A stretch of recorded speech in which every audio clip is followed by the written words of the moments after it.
Vincent Cespedes qui publie donc Oser la jeunesse aux éditions Flammarion. Notre société n'aime pas les jeunes Ah non. Non, elle aime pas les jeunes, elle fait semblant de les aimer. Donc ils sont partout, dans les publicités, tout le monde veut être jeune, mais profondément, lorsqu'on s'intéresse aux sociologues et aux enquêtes de terrain, les jeunes passent de sales quarts d'heure, mais comme ils ont la jeunesse pour eux et l'optimisme, ça va, ils s'en sortent, ils sont sympas. Mais pourquoi est-ce que d'autres sociétés n'aiment pas les jeunes ? Parce que la société est vieillissante, qu'elle est de plus en plus conservatrice ? Oui, c'est ça. C'est aussi parce que les jeunes ont des choses à redire sur l'héritage qui est le leur, et qu'on ne supporte pas, mais alors vraiment pas du tout la critique. On est loin des années 70, la critique de notre société, toutes les voies alternatives, sortir de la pensée unique, réinventer le monde, l'utopie qui sert à rien en entreprise, le rêve qui sert à rien. On est dans une société de plus en plus utilitaire et on a peur de tout ce qui rêve et de tout ce qui réinvente le monde. Alors bien sûr, dans les slogans réinventer, rêver, passion, tout ça, ça fait partie des slogans. Donc on est dans cette drôle de schizophrénie, à la fois abreuvé d'utopie, de rêve, d'imagination dans les mots, mais concrètement dans le terrain, on a un conformisme exacerbé et une jeunesse qui est recalée dans son côté critique et utopiste. Vincent Cespedes, ok, notre société n'aime pas spécialement la jeunesse, mais est-ce que la jeunesse s'aime elle-même ? La jeunesse s'aime elle-même, oui, ça fait partie de la jeunesse la jeunesse. Non, mais cette jeunesse d'aujourd'hui, parce que on peut. Oui, elle s'aime. Elle s'aime. D'abord, elle s'aime parce que elle est pas du tout has-been au niveau technologie. Et elle a compris qu'elle avait des leçons à donner à ses aînés. C'est rare dans l'histoire de l'humanité. C'est rare d'avoir une génération qui est spécialiste de quelque chose. Pas toute. Il y a aussi une jeunesse abandonnée d'Internet. Ça existe aussi. Mais grosso modo, on a une jeunesse qui est vraiment au fait de quelque chose et que les aînés envient un peu. Et on a vraiment une sorte de gap générationnel à ce niveau-là. Et puis, la jeunesse, les signes extérieurs de jeunesse sont quand même très valorisés aujourd'hui. Donc la jeunesse plonge dans un narcissisme qui est un piège d'ailleurs pour elle, mais un narcissisme, effectivement, elle correspond aux critères de beauté de l'époque. Être beau aujourd'hui, c'est être jeune. Elle correspond au dynamisme de l'époque, le dynamisme des jeunes, le sport est une religion aujourd'hui. Donc elle correspond au modèle, simplement on lui laisse pas faire sa place dans le monde. J'adore cette expression, faire ses débuts dans le monde, ça c'est très compliqué et là tous les indicateurs montrent qu'il y a une véritable crise. Notre société n'aime peut-être pas la jeunesse, mais elle aime l'école. En général, d'ailleurs, dès qu'on lui parle de la jeunesse, elle parle de l'école. Quand on n'aime pas la jeunesse, on adore une école archaïque, débile, qui coupe toute la passion chez les jeunes. Oui, c'est ce qui se passe. C'est-à-dire que très vite, vous avez des jeunes de 8 ans gorgés d'ambition, de passion, qui ont l'œil qui brille, etc. Ils sortent du système éducatif, ils savent même plus ce qu'ils veulent faire plus tard à 17 ans. Ils lisent plus un livre et ils sont nettoyés de toute passion. C'est très très dur de repassionner des jeunes qui sont passés par une école, mais une école qui est juste le sommet de la débilité aujourd'hui. Dire à des jeunes d'aujourd'hui, vous allez être les fesses sur une chaise pendant des années à écouter un prof débiter ses trucs à l'heure d'internet et tout ça, c'est juste pas seulement à l'heure d'internet. Regardez l'opinion du chef Philippe Bouvard qui était le cancre intégral à son époque. Il n'y avait pas internet, vous étiez nul en tout. Nul en tout, non, j'étais celui qui est près du radiateur, mais qui est très loin de la culture. Je m'en suis repenti, je voudrais dire à ceux qui nous écoutent que quand même, si j'avais été un peu plus attentif et un peu plus travailleur, je serais moins entouré d'anthologies et de dictionnaires aujourd'hui. Mais comme j'ai eu ensuite l'occasion, la faveur de devenir un autodidacte, j'ai appris beaucoup de choses et à ce moment-là, c'est devenu un plaisir.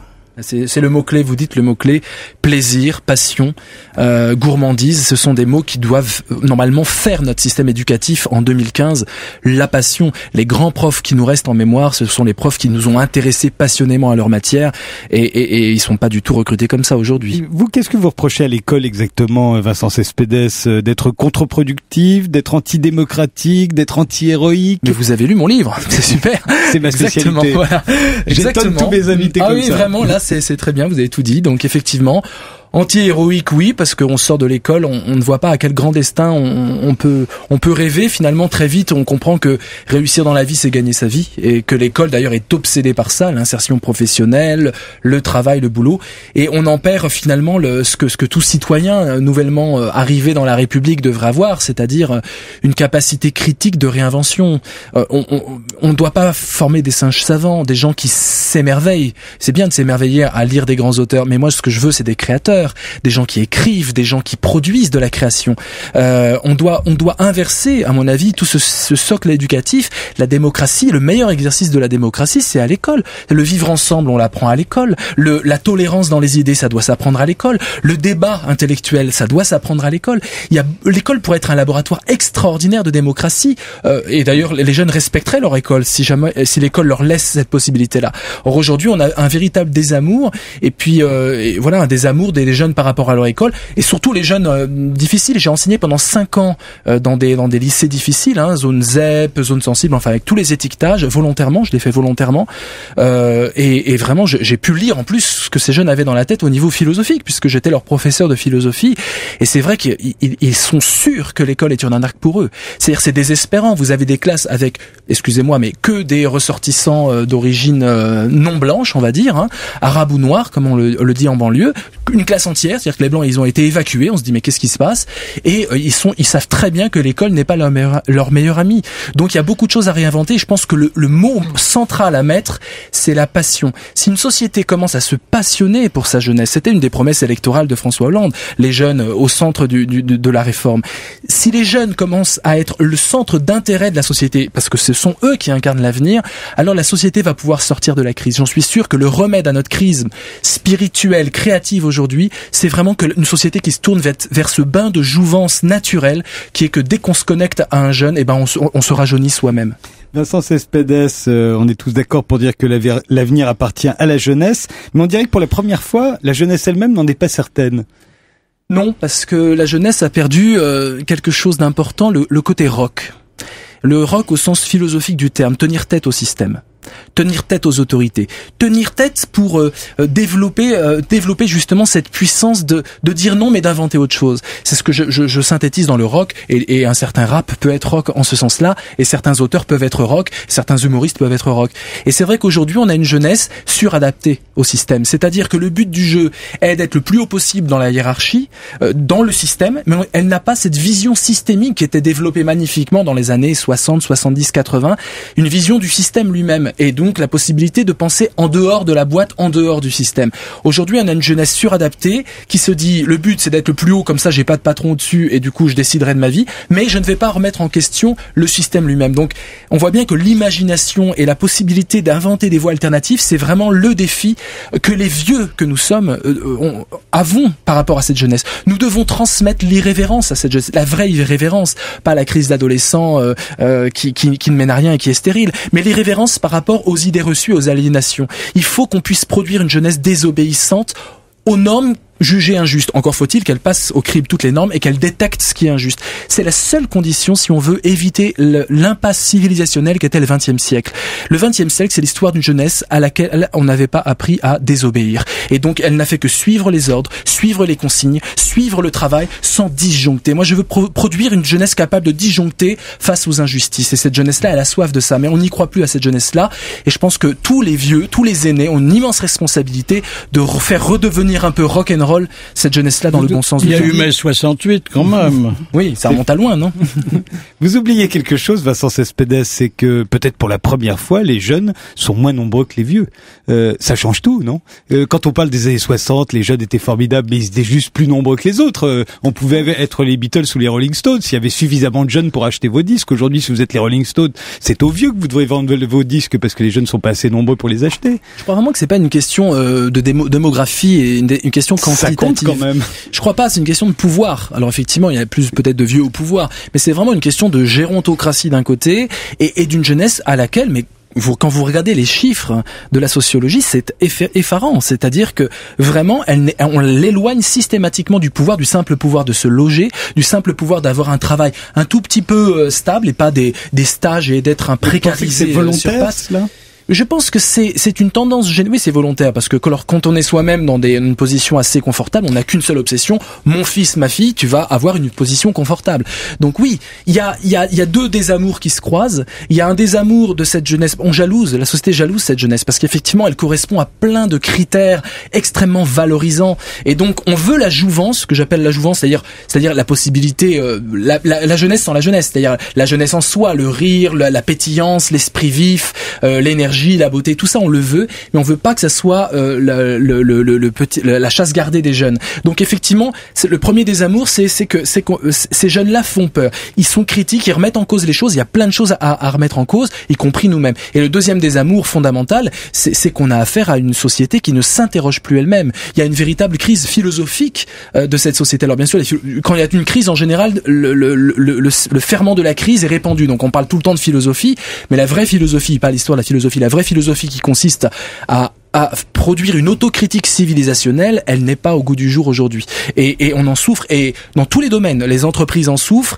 les ouvriers en souffrent, tout le monde souffre de ça. Nous avons besoin d'une immense autocritique, effectivement. Mai 68, je l'ai analysé dans un livre précédent, c'est une immense autocritique sociale. Nous avons besoin d'un nouveau 68. Et quand on demande aux jeunes, vous voulez quoi? 2/3 des jeunes sont prêts à une insurrection philosophique de type Mai 68. Europe 1 Social Club. Frédéric Tadei. Vincent Cespedes, donc, qui publie Oser la jeunesse aux éditions Flammarion. Oser ER, ça n'est pas à la jeunesse que vous vous adressez, c'est plutôt aux autres. Bien à sûr. Qui vous recommandez d'oser, au fond, s'intéresser à cette jeunesse qui n'a pas l'air d'intéresser ceux qui l'ont quitté depuis un certain temps. Il y a pour vous une guerre des générations aujourd'hui? Alors non. Il y a effectivement une guerre contre la jeunesse, mais la jeunesse n'est pas en guerre contre les plus âgés. C'est ça que j'admire chez cette jeunesse-là. Elle n'est pas dans la violence et dans la haine envers les plus âgés. Elle est toujours bienveillante, elle en prend plein la figure, mais elle est toujours avec cette idée que finalement elle va s'en sortir. Et ça, c'est une caractéristique. J'ai essayé de faire aussi dans ce livre une philosophie de la jeunesse qui aille pour toutes les jeunesses et toutes les générations. Être jeune, c'est être inexpérimenté. Être jeune, c'est avoir un optimisme même dans les situations les plus dramatiques, c'est pouvoir renaître. Être jeune, c'est la capacité de renaître. Et là, du coup, avec cette définition-là, on peut être jeune très très longtemps, cette capacité de se régénérer. Mais par contre, de l'autre côté, du côté des plus âgés, il y a un complexe que j'appelle le complexe de Cronos. Cronos, c'est le dieu de la mythologie qui dévore ses propres enfants. Alors on nous bassine avec le complexe d'Oedipe, le fils qui tue le père, mais aujourd'hui, on voit vraiment plutôt les pères qui tuent les fils, qui les empêchent de s'épanouir, qui les empêchent. Il y a le cas de cette chanson de Jean-Jacques Goldman pour les Restos du Cœur cette année, une chanson qui s'appelle Toute la vie. Même le New York Times en a parlé de cette affaire.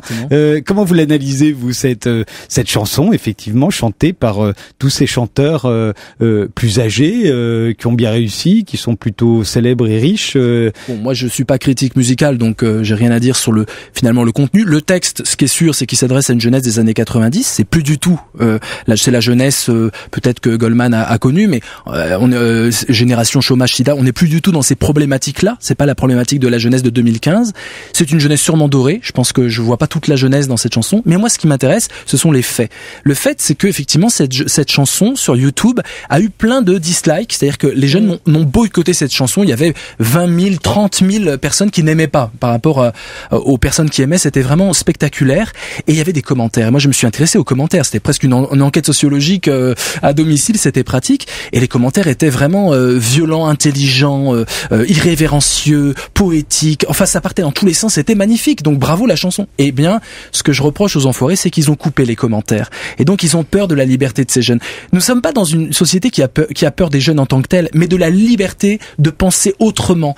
Aux jeunes, on veut leur faire la leçon. On veut les mettre les fesses sur une chaise et leur donner des cours. Il faut aussi qu'on apprenne de cette jeunesse-là. C'est ça, oser la jeunesse. C'est faire un pari de pacte intergénérationnel. Mon livre vise la paix et l'osmose intergénérationnelle. Mais pour ça, il faut aussi qu'on écoute ce que les jeunes ont à nous apprendre. Et cette phrase-là, il faut qu'elle revienne, à mon avis, au goût du jour. Françoise Fabian, qu'est-ce que vous en pensez? Je pense beaucoup de choses parce que monsieur est prof de philosophie enfin, c'est toujours où il a été puisque vous êtes écrivain, mais c'est toujours vous vous adressez quand même à une jeunesse privilégiée, une jeunesse qui a une certaine culture. Il y a énormément de jeunesse qui n'ont pas de désir. C'est ça qui est très très étrange. Moi je connais beaucoup de jeunes aussi de tous les milieux. Ils ne savent pas. Peut-être, en effet, on est responsable. Bien sûr qu'on est responsable. Mais en même temps, on n'a pas toujours été gâtés, nous non plus. on a eu des difficultés. Moi, je sais que ça peut tout n'a pas été rose dans ma vie. Je me chauffais avec du bois que j'allais chercher au marché Bussy, et puis je me couvrais la tête parce que j'avais trop froid et que je me réchauffais avec ma respiration. Mais j'avais cette niaque de la vie, j'avais ce désir que souvent je ne sens pas chez les jeunes. Ils l'ont. Et d'ailleurs, c'est pas du tout dans les élites qu'on trouve ça, c'est dans les jeunes défavorisés. Non, c'est justement. Ils l'ont. Mais le drame, le scandale, c'est que ça suffit plus. Ils l'ont, mais on freine ça. C'est bien dommage. Et les premiers qui arrêtent de freiner ça. Quand vous dites on, c'est qui on? Je vais parler de la télé tout à l'heure. Je peux parler de dès qu'on tend un micro aux jeunes, c'est parce qu'ils ont brûlé des voitures ou où il y a une émeute sociale. C'est-à-dire qu'on ne tend plus de micro aux jeunes. Il n'y a plus rien qui remonte de cette jeunesse. On les a coupés. Il y a les jeunes d'un côté qui savent pas et qui doivent être éduqués, voire de façon sadique. Oui. Et il y a ceux qui savent, les experts, ceux qui ont. Donc c'est ce gap là générationnel. On crée ça. On le crée médiatiquement. On le crée dans tous les accès à l'emploi et au logement. On le crée socialement. On crée, pour reprendre la phrase de l'autre, on crée un apartheid générationnel. Et donc ceux qui ont la niaque, ce sont les jeunes justement qui sont effectivement à devoir se couvrir, à compter leurs sous, etc. Sauf qu'ils n'ont pas la possibilité d'exprimer, d'extérioriser ça. Et donc qu'est-ce qu'ils en éprouvent? Ils en éprouvent un sentiment d'humiliation énorme. Quelle est votre recette? Parce que vous en avez une. Mon livre s'adresse pas spécialement aux jeunes. Mon livre s'adresse aux plus âgés. Oser la jeunesse, c'est une leçon pour les plus âgés. Osons la jeunesse, ça veut dire tournons-nous vers elle. J'invente dans le livre six façons de se tourner vers elle. 6 choses que vraiment les plus âgés peuvent donner. Ils peuvent donner de l'amour, ils peuvent donner de l'attention, ils peuvent donner des valeurs. Et j'invente aussi 6 choses que les jeunes peuvent donner aux plus âgés, de façon à ce qu'il y ait vraiment des liens générationnels, non pas à sens unique. Donc voilà, c'est un livre de réconciliation, mais je pars d'un constat, à mon avis, très lucide et urgent. C'est que une société déconnectée de sa jeunesse est une société finalement qui est tournée vers la mort. J'aime beaucoup le mot de Bob Dylan. Bob Dylan qui dit ce qui n'est pas occupé à naître est occupé à mourir. Et je pense que ça vaut pour notre société. Et bien naître pour une société, c'est de se tourner vers sa jeunesse et d'être immensément généreuse. Et pour reprendre votre mot, oui, nous sommes responsables de ce que nous faisons à la jeunesse à 100%. Et là aussi, il y a un examen de conscience qu'il va falloir qu'on fasse un jour ou l'autre. Vincent Cespedes, comment expliquez-vous qu'il n'y a pas particulièrement aujourd'hui de contre-culture issus de la jeunesse, les contre-cultures qui existent, si de tant est qu'on peut les considérer comme telles, que ce soit les jeux vidéo, d'abord ça date d'il y a un peu longtemps maintenant, et ce ne sont plus les jeunes qui aujourd'hui sont les premiers joueurs de jeux vidéo, quand bien même on continue de nous le faire croire dans les journaux à grand tirage. Le rap, ça fait plus de 40 ans maintenant que ça existe, la musique électronique, ça fait plus de 25 ans, etc., etc. Il n'y a pas de contre-culture jeune. Oh, c'est simple, c'est d'ailleurs un CQFD à ce que j'avance. La jeunesse, la nouvelle génération résiste toujours à Chronos, aux générations qui la dévorent, qui l'exploitent, etc. J'appelle ça la néo-résistance. Néo parce que c'est nouveau, c'est la nouvelle génération qui résiste. Et une des façons de résister, c'est de créer une culture à elle, de créer des codes de reconnaissance à elle, et de créer ce que j'appelle une contre-culture, une culture un peu alternative, qui pourra d'ailleurs devenir culture. En général, c'est comme ça que ça fonctionne, les civilisations. Pour à peu près toutes les contre-cultures. Exactement. Alors là, pour empêcher la création d'une véritable contre-culture, alors il y a contre-culture quand non seulement il y a la culture qui est inventée, mais des nouvelles façons de vivre. S'il n'y a pas des nouvelles façons de vivre, ça reste juste des biens de consommation culturelle et ça va pas aller loin. Donc effectivement, là on empêche la contre-culture à inventer une nouvelle politique au sens large du terme. Alors 2 raisons à mon avis principales. La première, c'est qu'on a très bien compris ce mécanisme, et donc dès qu'on a une culture émergente, elle est rachetée. Elle est rachetée par les bourgeois, comme pour prendre un vocabulaire des années 70 que j'aime beaucoup. J'adore le mot de Baudelaire, rien de pire qu'un artiste bourgeois.